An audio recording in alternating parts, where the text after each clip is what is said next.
Good morning, everybody. I am so glad to be with you all once again.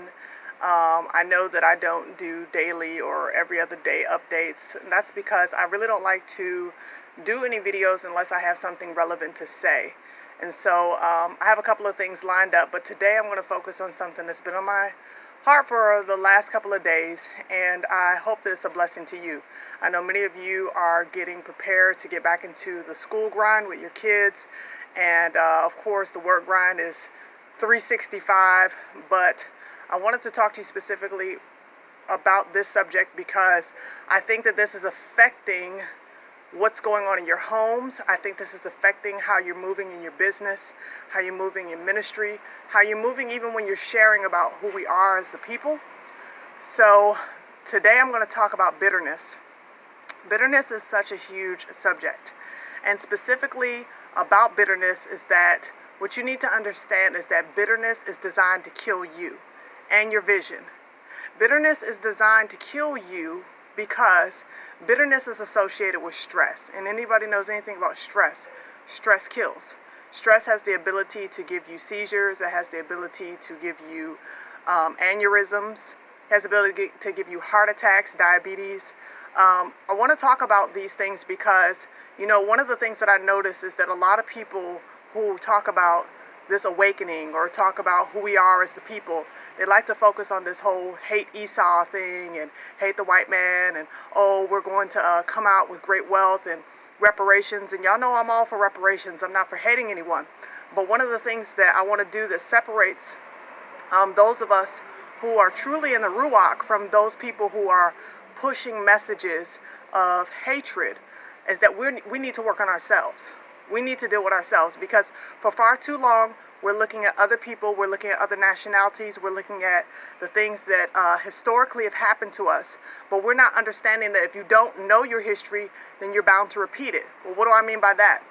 What I mean is that historically we have become a people of great bitterness. Because of the atrocities that have happened to us, we pass bitterness down from one generation to the next. Bitterness of failed dreams, failed ambition, failed just failure in relationships and how we're raising our children, and we can't afford to do that any longer. We have to understand that bitterness is a tool that is designed to kill us as well as our vision, the vision that the Most High is giving us to move forward in our lives.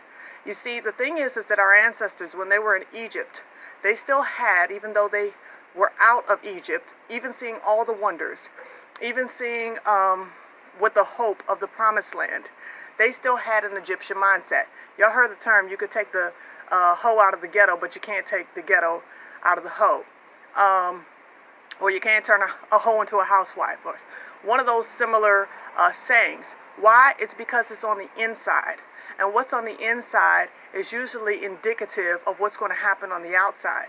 And many of us are dealing with the effects of generational bitterness.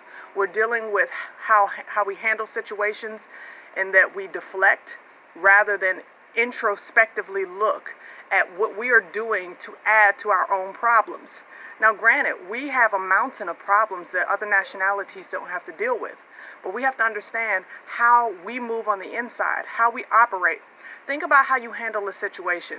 I know recently I was addressing a situation that happened in my life, and I was very frustrated about the situation because I felt like I was being treated, my family and I were being treated unfairly. Well, my natural or default inclination would have been to go look up videos on YouTube about our 400 years, or look up videos on what has been done to us and being oppressed.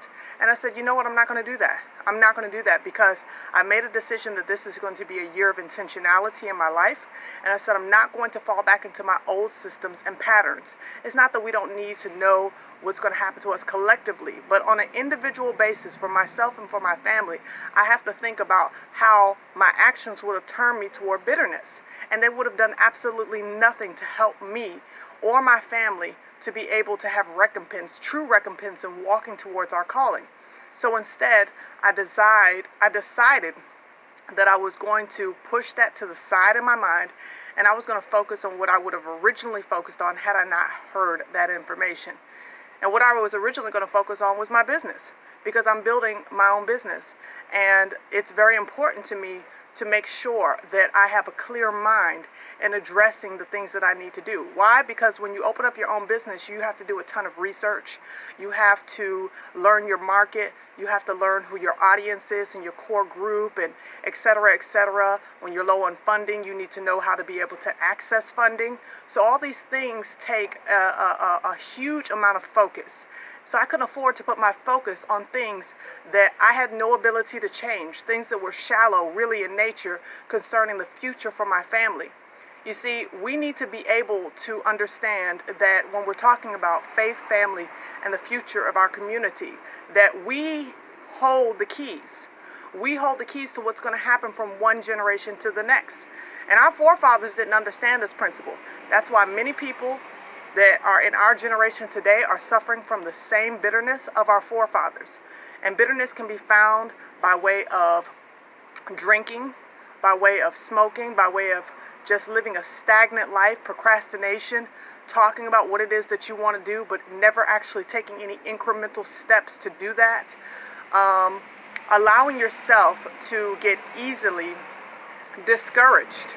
Allowing yourself to get very easily discouraged by things that happen to you. Now I'm going to have to cut this video off because it's trash day around here, and you guys are going to hear that trash can really loud in the background, and I don't have time to edit this video. But I want to encourage you guys to think about that bitterness and learn ways in which to be able to shuffle it to the side and keep it moving. Keep it moving, guys, because your life and your family is too valuable for you to get stuck in the muck of bitterness. So I want to thank you for tuning in once again to Ashonda at Large, and I want to encourage you to like and share this as well. And if you haven't gotten a chance to subscribe, please do so. As always, love yourself without hating your enemies. And until next time, y'all bless and shalom.